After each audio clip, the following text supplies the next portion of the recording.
여러분 안녕하십니까. 마하나임 뉴스입니다. 손혜원 목사의 척방 촉구 그리고 종교탄압 교탄대회가 어제 그 세계로 교회하고 말이죠, 예장 고신척 부산 경남 노회 중심으로 부산 광복동 패션거리에서 오후 3시부터 있었습니다. 관련 방송을 제가 한번 해드렸습니다만은 여기서 말이죠, 어떤 목사님이 한번 올라오셔서 새벽 기도하면서 이제 받은 영감이다 그런 취지로 연설을 하면서 말이죠, 이재명에 대해서 아주 엄청난 저주를 쏟아부었습니다. 물론 저도 이제 그 더불어민주당 지지하지 않고요, 이재명 대통령, 이재명 정부 지지하지 않습니다. 지금이라도 이분이 연방제 어떤 계획 그리고 사회주의 정책, 공산주의 정책을 벌인다면은 절대적으로 저도 지지를 할 것입니다만은 그 의구심을 질 수가 없습니다. 그래서 지지하지 않습니다. 그렇지만은 제가 이제 왜 이런 얘기를 하느냐면은 지금 이재명의 지지율이 50%가 넘습니다. 민주당의 지지율도 40%가 넘죠. 그리고 말이죠, 우리나라 5,200만이나 그러죠. 근데 기독교회는 교회 다니는 인원은 실질적으로는 750만 그러죠. 그리고 이제 교인으로 등록된 사람이 1,500만 그러는데 750만이면은 4,500만 명이 비기독교인이고요.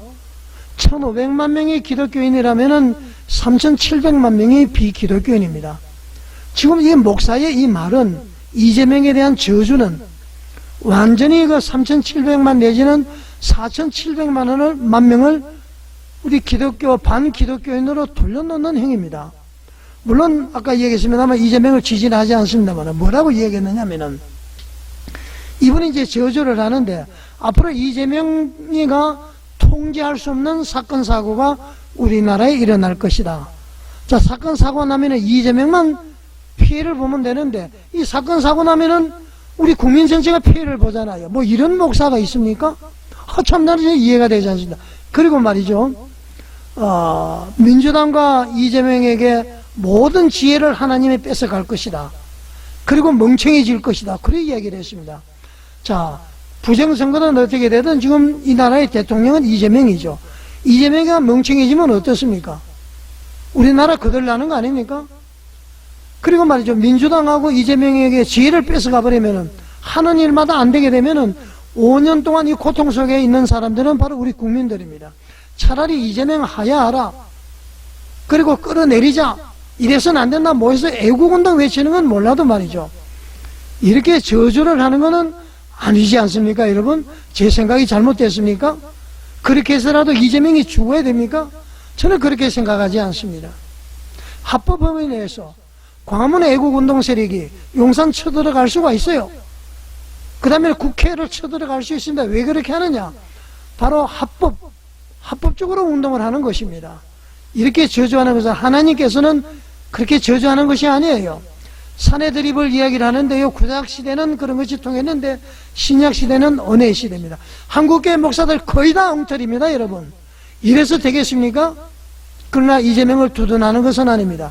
예수쟁이면 예수쟁이답게 말과 행동을 해야 되는 것입니다. 여러분은 어떻게 생각하십니까? 이 목사의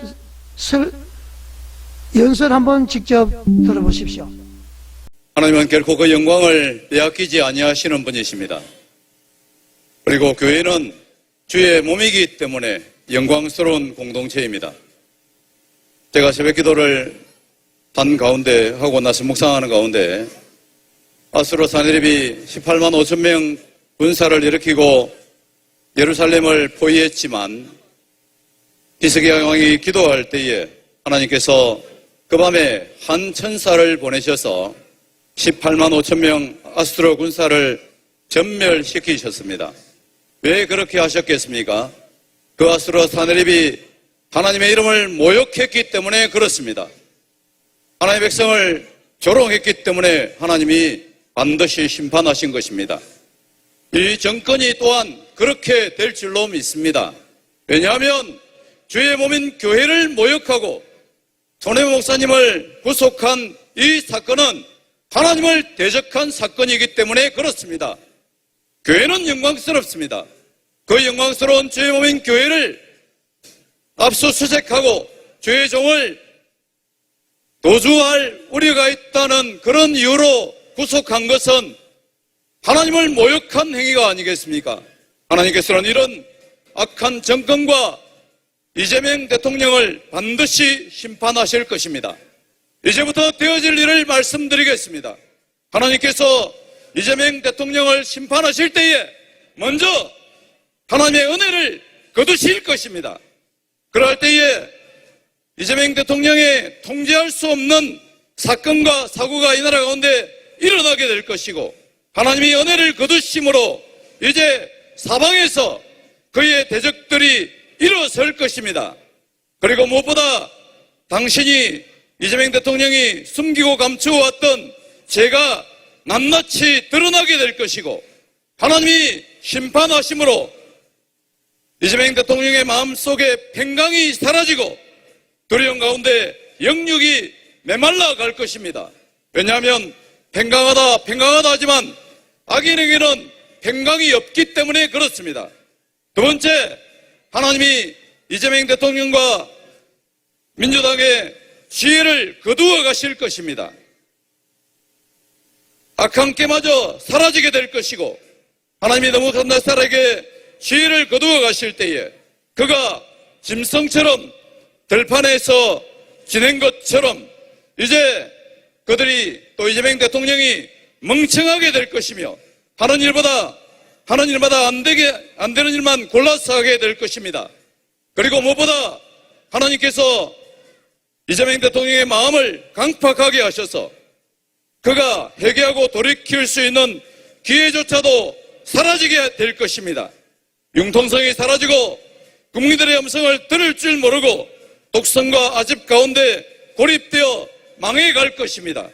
그리고 마침내 하나님이 그를 그 근자에서 내리치실 때에 지지율이 폭락하고 나락으로 갈 것이며, 마침내 당신들이 그토록 좋아하는 탄핵을 이재명 대통령 스스로가 받게 될 것입니다.